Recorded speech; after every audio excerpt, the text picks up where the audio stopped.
so you're growing up in LA and you stayed there your whole life.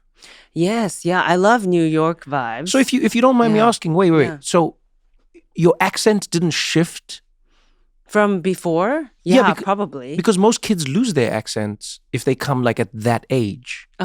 Yeah. You mean like a Japanese accent? Yeah. Do you think I have an accent? You definitely. Yeah, I do? Yeah. Okay, yeah. I don't know what some people are like, I think it's a California accent. Who are these people? I don't know.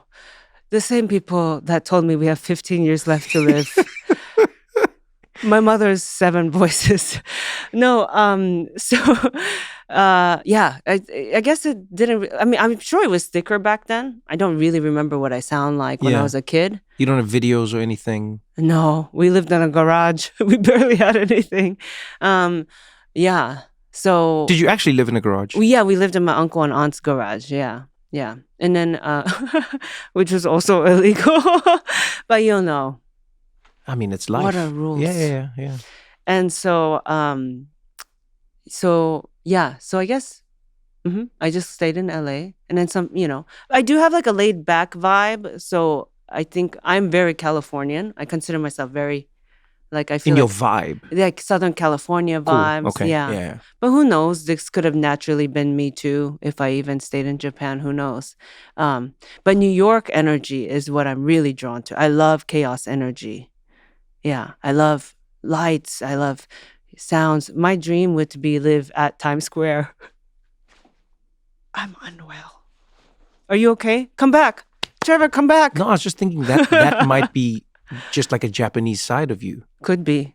Because when I'm in Japan, it feels like all of it is Times Square. Do you like it or no? I love it because I'm visiting it. Yes. Oh, yeah. So like when I'm in Tokyo, it really feels like it's all Times Square. Mm-hmm. And then when you go to Kyoto, it's like, no, it's the antithesis of everything Times Square. It's just bicycles and silence. Right. Yeah. And so it's true. It's you a like little the Japan. The chaos and the... Yeah, just, it's either that or me and my thoughts. So how did your thoughts get you into stand-up? What's that journey? So you're 8. Yeah. You're here for a 2-month vacation. Right. That turns into a 20-year vacation. Yeah. You start going to school? Yes, just like being a kid, going through the American, education system. Did you ask questions of your family? Like, were you like, when are we going back? Or did you... Yeah, I did. But also I was scared of my mom. Yeah. My mom,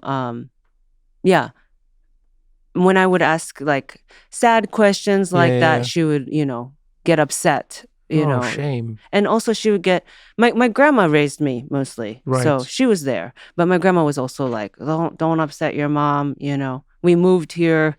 So it's like, sorry, we didn't tell you, but I didn't really know why. I was afraid to ask questions. And so, I just kept going to school. I later found out, my mom's like mental illness got really intense towards the last years in Japan. She was very depressed too. She has no friends. She can't work. She also has seizures. So, there's a lot of stuff she can't do. She's very isolated. And then, so she got pretty suicidal, and so my grandma was like, "Oh, I have a son in LA. Maybe we switch locations. Maybe we change things up. Yeah. Go to a place with more family support. Mm-hmm. There's an uncle and aunt. He said we could stay with them. So I found out that's why we ended up in LA. But yeah, so after I did that. Oh gosh, it was like then when I was 19, I was with my second boyfriend who told me that I was funny. And he's like, you should try stand-up. And I was like, stand-up? Isn't that only for like, I thought at the time there's only like 10 stand-ups in the world, Do you know what I'm talking about? Yeah, I know what you mean. Right? It's just like, there's only... Margaret Cho was already a stand-up then. I was like, well, they already have her. What do you mean you could just start stand-up? Did you feel that way in South Africa too? No, I didn't. You didn't? I didn't. Okay. I just was because it was so new there that it felt like anything was possible. Okay. Yeah, I thought here it's just like we have a quota and there's only like 10 comedians at a time. Yeah. And so, and I liked their work. I watched even, Margaret Cho, I watched, what's his name? Robin Williams, and, so and then I found out there were like stand-up comedy classes. So I decided to take one. How are those? So this one I liked. It was an all-female stand-up comedy class. Yeah. Because I said, okay, how else do I start? Just start showing up at an open mic? Back then, it's like an open mic. Sometimes they were like 11 p.m. to 2 a.m. in some dark alley. Yeah. You could be the only girl. Yeah, most of the time you were. Yeah. I was like, that's how you go missing. I think that's how you go missing. I was like, And I wasn't, I didn't have enough confidence to be able to go by myself like that to a place. Yeah. So this all-female stand-up comedy class was actually a really great, like, supportive way for me to start. Where also I needed deadlines. I'm not good with like self-motivation. I haven't been diagnosed, but I think I have ADD. It's hard. Like I need someone to be like, there's homework. This is the homework. Come up with a 5-minute set. So it was a good. That's how I started. Oh, yeah. And was it good from the beginning? What was your first set? Do you remember? Yeah, I remember thinking it was kind of funny. I was like, is there something? You get in front of the class and then the teacher and the other students are there. And I said, is this something? I don't know. My name is Atsuko Okatsuka. I work at a Japanese restaurant and I drive a Toyota.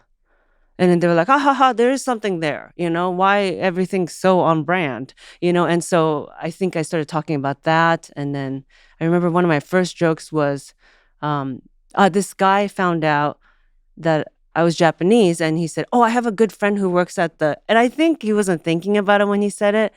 It just came out. He said, you're Japanese. I have a good friend who works at the Mitsubishi dealership. And he goes, do you know, what was his name? He says, do you know Gary? Oh, God. Do you know Gary? And I go, Gary? I don't fucking know Gary. I know Tom. So that was like one of my first jokes. Like the whole, classic bait and switch. Yeah. Yeah.